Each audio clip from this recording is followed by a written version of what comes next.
Você sabe o que foi a cabanagem? Eles... Cara, eu estudei muito essa matéria, mas eu não sei, atualmente não sei nada, cara, agora.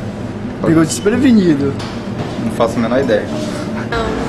Não me lembro o que foi a cabanagem. Não lembro mais. Belém, cidade das mangueiras, da chuva, do tacacá, do carimbó, do açaí.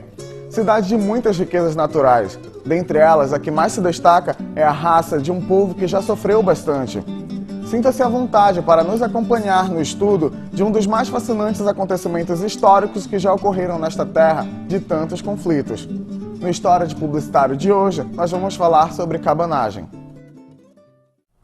O mundo passava por uma revolução. As pessoas eram constantemente bombardeadas pelos ideais iluministas, como igualdade, fraternidade e liberdade.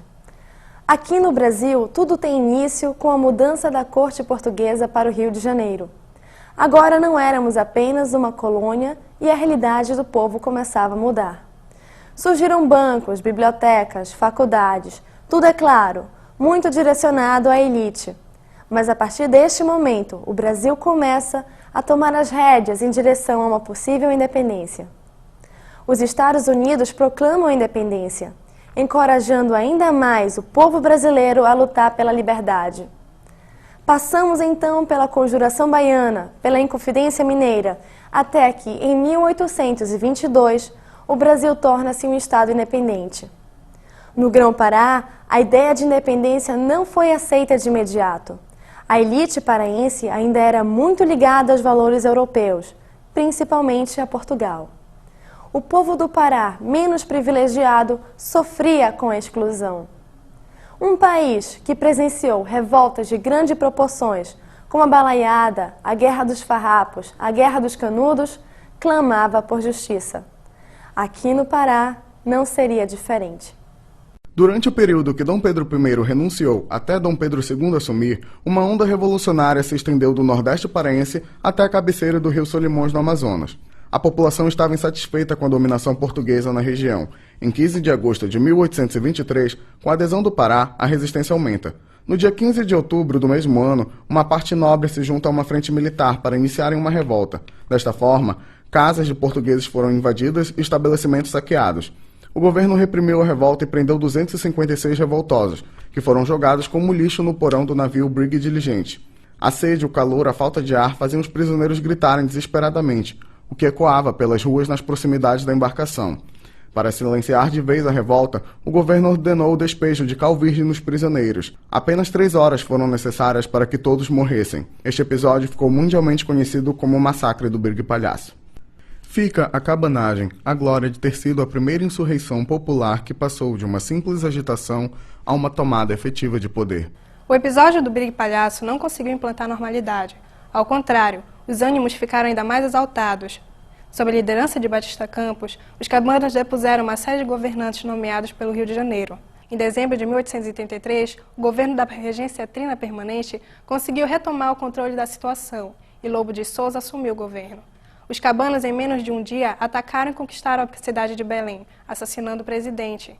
Em 6 de janeiro de 1835, liderados por Antônio Vinagre, os rebeldes tomaram o palácio do governo, nomeando Félix Malcher presidente. O governo cabano não durou muito tempo devido à traição de Malcher, que foi assassinado e teve seu corpo arrastado pelas ruas de Belém. Agora, a presidência era de Francisco Vinagre. Se não fosse a intervenção de Antônio, teria entregue o governo ao poder imperial. Após se reorganizarem, os cabanos atacaram Belém em 23 de agosto de 1835. Após 9 dias de batalha, mesmo com a morte de Antônio Vinagre, os cabanos retomaram a capital e Eduardo Angelim assumiu a presidência. Durante 10 meses, a elite se viu atemorizada pelo controle cabano sobre a província do Grão-Pará, mas a falta de um projeto concreto para consolidar o governo rebelde provocou seu enfraquecimento. Diante da vitória das forças de Angelim, o Império reagiu e nomeou, em maio de 1836, o brigadeiro Francisco José de Souza Soares de Andréa como novo presidente do Grão-Pará, autorizando a guerra total contra os cabanos. E foi assim que 7 navios da guerra se aproximaram de Belém, prontos para atacar uma cidade tomada pela desordem, fome e varíola. No dia 13, o brigadeiro de Andréia estacionou sua esquadra em frente a Belém e bombardeou impiedosamente a cidade. Os cabanos insurgentes escapavam pelos igarapés em pequenas canoas, enquanto Eduardo Angelim e alguns líderes negociavam sua fuga. O brigadeiro de Andréia, entretanto, julgando que Angelim, mesmo foragido, seria uma ameaça, determinou que seus homens o encontrassem. Em outubro, Angelim foi capturado e mantido prisioneiro na Fortaleza da Barra até seguir para o Rio de Janeiro.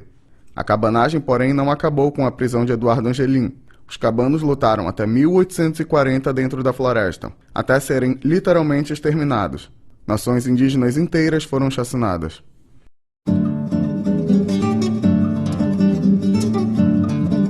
Batista Campos, como principal líder intelectual e político desse povo escravizado, explorado, discriminado e perseguido, já se tornara o símbolo do movimento que se formava. Só que ele se escondera nas matas do Acará, pois estava ameaçado de prisão por suas atitudes políticas.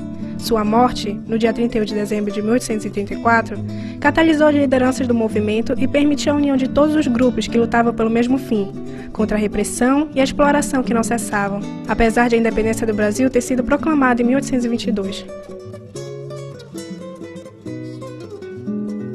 O Memorial da Cabanagem, que foi construído em 7 de janeiro de 1985, no governo de Jader Barbalho, foi idealizado pelo arquiteto Oscar Niemeyer. Se encontra no Complexo do Entroncamento em Belém, tem 15 metros de altura por 20 de comprimento e idealiza a luta cabana, onde a rampa elevada em direção ao firmamento representa a grandiosidade da revolta popular, que chegou muito perto de atingir seus objetivos, e a fratura no meio faz alusão à ruptura do processo revolucionário, que embora tenha sido sufocada, a cabanagem permanece viva na memória do povo. Por esse motivo, o bloco continua subindo para o infinito, demonstrando que a essência, os ideais, a luta e a luta cabana continuam latentes na história do país e principalmente em Belém. O movimento revolucionário da cabanagem encerrou-se ali com a prisão de Eduardo Angelim, de seus companheiros e seus familiares.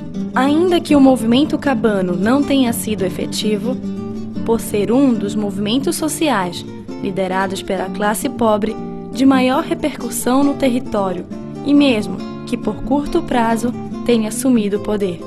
É motivo de orgulho e mérito do povo paraense.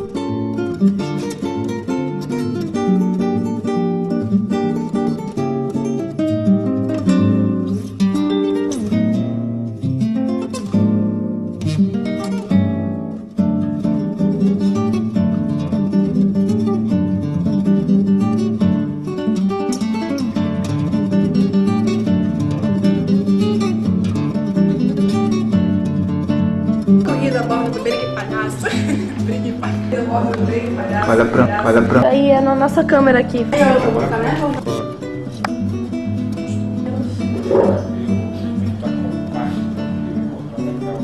Tá, então peraí. Depois da resposta que ele me deu, que tinha dado isso no ensino médio, eu vou ficar calada agora pra frente.